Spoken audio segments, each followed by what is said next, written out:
खर तर हे षडयंत्राचा काळ आहे।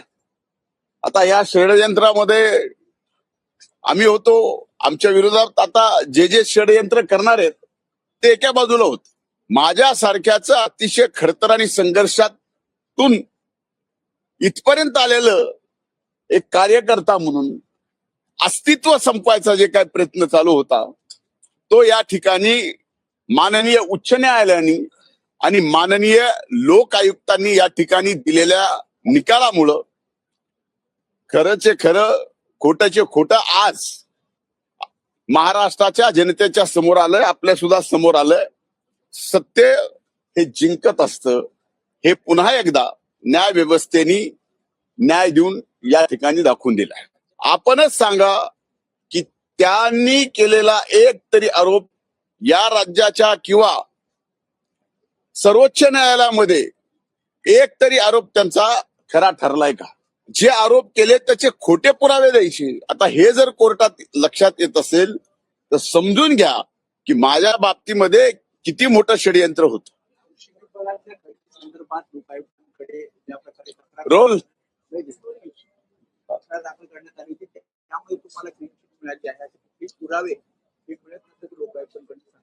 नाही, एक तर कृषी विभागाच्या मुख्यमंत्री कापूस सोयाबीन या योजनेमध्ये शेतकऱ्यांसाठी शेतकऱ्यांचं उत्पादन वाढावं यासाठी वेगवेगळे फर्टिलायझर्स घेणं, शेतकऱ्यांचं श्रम कमी व्हावं यासाठी वेगवेगळे अवजारे घेणं, याच्या संबंधित कृषी विभागाने खरेदी केली। ती खरेदी अतिशय नियमाला धरून केलेली खरेदी, पण सरकारने ही खरेदी करत असताना सगळे नियम पाळले तरी सुद्धा मागच्या वर्षी आपण पाहिलं असेल, म्हणजे आपणच जास्त पाहिलंय त्यामुळं आपल्याला काही वेगळं सांगायची गरज नाही की त्या विषयावरती एवढं रान पेटवलं, हायकोर्टामध्ये गेले।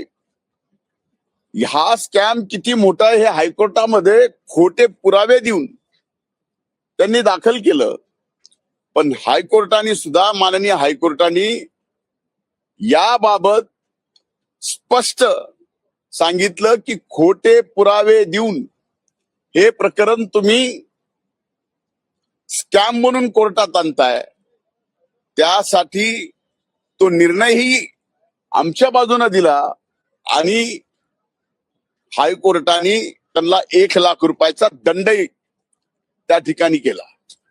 त्याच्यावरती ते थांबले नाहीत। आता त्यांना खर तर हे षडयंत्राचा काळ आहे। आता या षडयंत्रामध्ये आम्ही होतो, आमच्या विरोधात आता जे जे षडयंत्र करणार आहेत ते एका बाजूला होत। आता या षडयंत्राच्या काळात त्यांनी तिथं थांबले नाहीत तर लोक आयुक्ताकडे हे प्रकरण आणलं आणि माननीय लोक आयुक्तांनी परवा दिवशी निकाल दिला की या प्रकरणात कसलाही घोटाळा नाही, हे अतिशय नियमाला धरून झालेली खरेदी आहे। म्हणून ज्यांनी अशा पद्धतीनं षडयंत्र करून माझ्यासारख्याच अतिशय खडतर आणि संघर्षातून इथपर्यंत आलेलं एक कार्यकर्ता म्हणून अस्तित्व संपवायचा जे काय प्रयत्न चालू होता तो या ठिकाणी माननीय उच्च न्यायालयाने आणि माननीय लोक आयुक्तांनी या ठिकाणी दिलेल्या निकालामुळं खरंचे खरं खोटंचे खोटं आज महाराष्ट्राच्या जनतेच्या समोर आलंय, आपल्या सुद्धा समोर आलंय।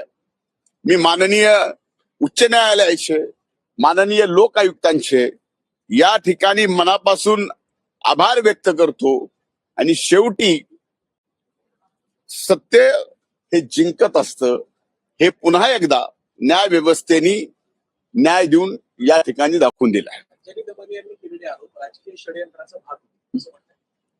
आता त्यांनी जे आरोप केलेले आहेत आजपर्यंत त्यांच्या पूर्ण जीवनामध्ये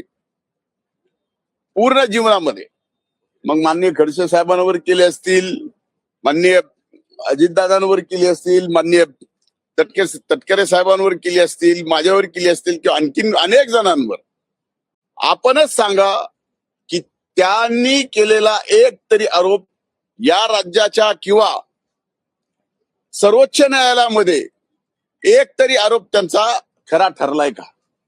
आता तर आरोप करायचे, जे आरोप केले त्याचे खोटे पुरावे द्यायचे. आता हे जर कोर्टात लक्षात येत असेल तर समजून घ्या की माझ्या बाबतीमध्ये किती मोठं षडयंत्र होतं.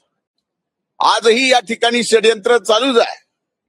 षडयंत्र बंद झालेला अशातला भाग नाही, पण हा काळ असतो, हा काळ षडयंत्राचा आहे. त्यामुळे या षडयंत्राच्या काळात आम्ही अतिशय संयमाने न्याय व्यवस्था जी न्याय देईल ते मान्य करायचा आणि न्याय व्यवस्थेने या ठिकाणी आम्हाला न्याय दिलाय त्याचा नक्कीच समाधान आहे आणि न्याय व्यवस्थेचे आभार मानतो.